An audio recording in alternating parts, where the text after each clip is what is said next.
Welcome back to the Dark Truth Diaries. If this is your first time here, my name is Your Name, and on this channel, we don't just tell stories.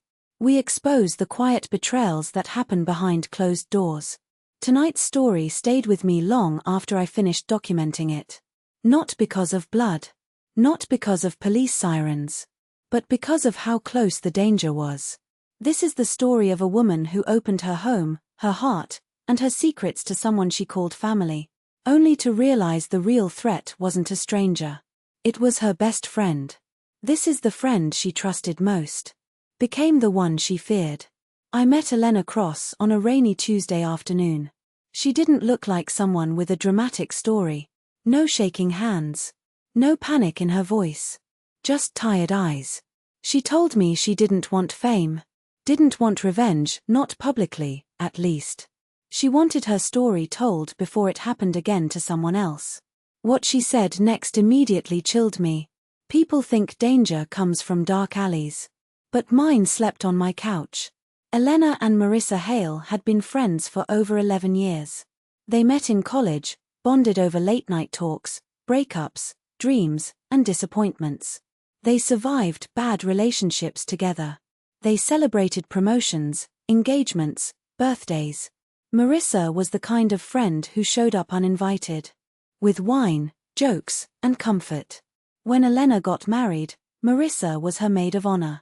When Elena struggled with anxiety, Marissa was her support system. She knew everything. And that would later become the problem. After Elena's divorce, she went through a rough patch. That's when Marissa moved in temporarily, just until she got back on her feet. At first, it felt comforting.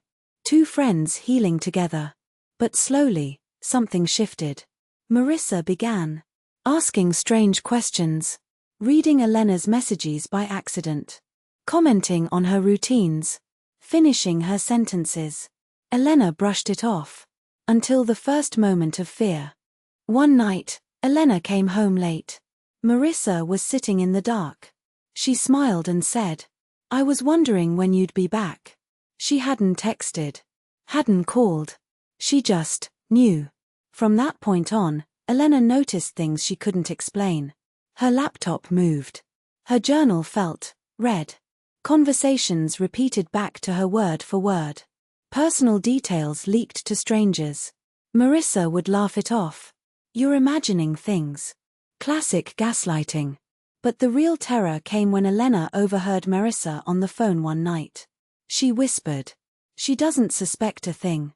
Elena stood frozen in the hallway. Heart racing. Who was she? And why was her best friend talking about her like a target? Elena did something she never thought she'd do. She checked Marissa's laptop. What she found still makes my stomach tighten. Folders. Labeled with her name. Inside were photos of her sleeping. Screenshots of her messages. Notes about her habits. A timeline of her daily movements. There was even a document titled, "If She Tries to Cut Me Off." This wasn't obsession. This was planning. And suddenly, Elena understood something terrifying. Marissa didn't just want closeness. She wanted control.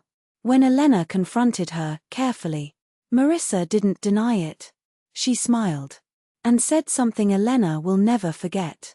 "You'd be lost without me." That was the moment fear replaced friendship. Elena realized Marissa didn't see her as a person anymore. She saw her as property. Leaving suddenly felt dangerous. Staying felt worse. So Elena did the only thing she could. She pretended nothing was wrong. Instead of panicking, Elena became strategic. She documented everything. Installed hidden cameras. Recorded conversations. Saved backups outside the house. She contacted a lawyer quietly. A therapist. And finally, the police unofficially. But the most dangerous move. She let Marissa believe she was still in control. Marissa grew bolder. More confident. And careless. One evening, Elena pretended to leave town. She packed a bag. Said goodbye. But instead, she returned quietly. What the cameras caught that night was chilling. Marissa went through her room. Read her messages. tried accessing her bank apps. And then, she spoke out loud. She won't leave me. She can't. That was enough. The evidence was undeniable. The next morning, Elena executed her exit. Police arrived. Restraining order filed. Marissa removed from the apartment. Marissa screamed, cried, threatened, then begged. She claimed Elena betrayed her. But the recordings told the truth. Marissa was charged with stalking, invasion of privacy, and harassment. The friendship ended. Not with closure, but with handcuffs. Elena moved, changed numbers, started therapy. She told me healing didn't come quickly. Trust became difficult. Friendship felt dangerous. But she survived. And one thing she told me still echoes. Betrayal doesn't always come from enemies. Sometimes it comes from the person who knows you best. And that's the story of Elena Cross. A woman who learned that not all monsters hide in the dark. Some sit across from you at dinner, laugh with you, call you family. If this story disturbed you, you're not alone. If it made you think twice about who you trust, then it did its job. Tell me in the comments. Have you ever ignored a red flag because the person felt too close to question? If you enjoyed this story, like the video, subscribe to the Dark Truth Diaries, and turn on notifications, because more dark truths are coming. Until next time, stay aware, stay safe, and remember, not all betrayals are loud.